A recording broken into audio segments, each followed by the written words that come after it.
संग दिल। फायजा को अब यकीन होता जा रहा था कि यूसुफ बेटियों की निस्बत बेटों से ज्यादा प्यार करता है और ईशा और फजर बाप के प्यार को तरसती हैं। यूसुफ आज फिर काम से देर से आया था। अलबत्ता वो अपने बेटों के लिए खिलौने लाना नहीं भूला। अब वो इन्हें खेलते देखकर खुश हो रहा था और कभी कभी इनके साथ खेलने भी लग जाता। फायजा जो खाना पकाने में मसरूफ थी, अचानक इसकी नज़र अपनी बेटी ईशा और फजर पर पड़ी। यह हसद भरी निगाहों से बाप और भाइयों को देख रही थी। फायजा इतनी दूर बैठकर भी इनकी आंखों के आंसू देख सकती थी। फायजा के दिल में यूसुफ के लिए नाराजगी के जज्बात उभरे। वो जल्दी जल्दी काम खत्म करके यूसुफ के पास आ गई और पूछने लगी, ईशा और फजर के लिए क्या लाए हो? यूसुफ ने हैरानी से फायजा की तरफ देखा और कहने लगा, मैं इनके लिए क्या लाता? रास्ते में मुझे निहाल और बिलाल के लिए खिलौने नजर आए तो उनके लिए मैंने खरीद लिए।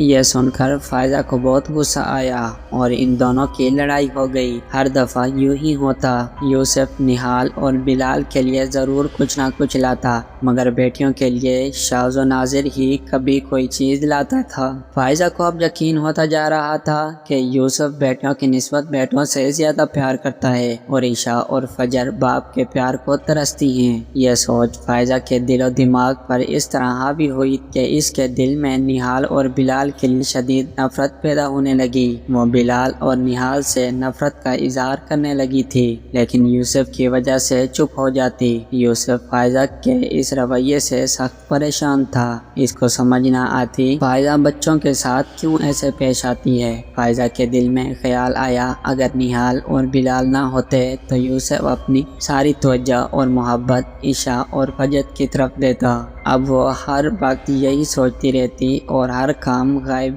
दिमागी से सर अंजाम देती। फायजा की मुसलसल गायब दिमागी की वजह से यूसुफ ने इससे बात की कि ऐसा क्या मसला है जिसकी वजह से वो परेशान है। वो हर दफा बात टाल देती। एक दिन यूसुफ काम से घर वापस आया तो उसे घर की फिजा में अजीब वहशत महसूस हुई। इसकी दुनिया लुट चुकी थी। वो सुबह सही सलामत निहाल को छोड़ कर गया था और अब में वो मुर्दा हालत में पड़ा था। सबसे हैरान कुन बात यह थी कि फायजा की आंखों में गम की बजाय एक वहशत थी। अभी वो इसी सदमे में ही था कि चंद महीनों बाद यूसुफ को अपने 4 साला बेटे बिलाल की अचानक मौत की खबर मिली। यूसुफ को यकीन ही नहीं आ रहा था कि इसके दोनों बेटे इस दुनिया में नहीं रहे। वो हर वक्त इसी सोच में मुब्तला रहता कि इसने ऐसा क्या किया है जिसकी इसे इतनी बड़ी सजा मिली है। उसे कभी कभी अपनी बीवी पर शक होता, शायद बेटों की मौत में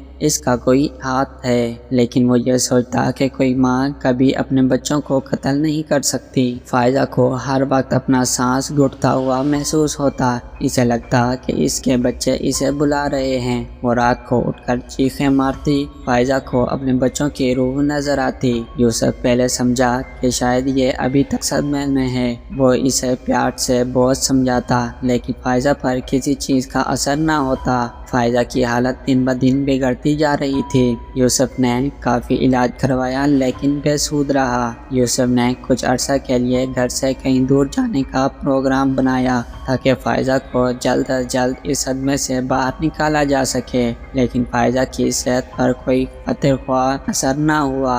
एक रोज़ फायजा गहरी सोचों में गुम थी। यूसुफ काफ़ी देर से उसे नॉर्मल करने की कोशिश करता रहा। अचानक वो पूछने लगी, क्या तुम अपने बेटों से बहुत प्यार करते थे? हाँ, मैं अपने बच्चों से बहुत प्यार करता था, मगर तुम ये क्यों पूछ रही हो? अगर तुम्हें पता चले कि तुम्हारे बच्चों को किसने कत्ल किया है तो तुम क्या करोगे? मैं 1 मिनट में नहीं सोचूंगा और वैसे ही इसका कत्ल करूंगा जैसे इसने मेरे बच्चों का किया। इस रोज़ के बाद फायजा मजीद ज़हनी दबाव का शिकार हो गई। अब वो जज्बाती हज़ियानी कैफियत में अपने बेटों को याद करते हुए ऐसी बातें करती जिनसे यूसुफ के दिल में फिर शक पैदा होने लगा। एक दिन यूसुफ मामूल से जल्दी घर आ गया। फायजा एक ऊंचे टीले पर बैठी इधर उधर देख रही थी कि अचानक उसकी नज़र ईशा और फजर पर पड़ी जो अपने बाप के साथ खेलने में मसरूफ थी। ये देखकर फायजा को खुशी महसूस हुई, साथ ही साथ उसे अपने बेटों की शदीद कमी भी महसूस हुई। उसे हर जगह निहाल اور بلال کی آوازیں اور شعلے نظر آنے لگے۔ اسے اپنا دماغ پھٹتا ہوا محسوس ہوا۔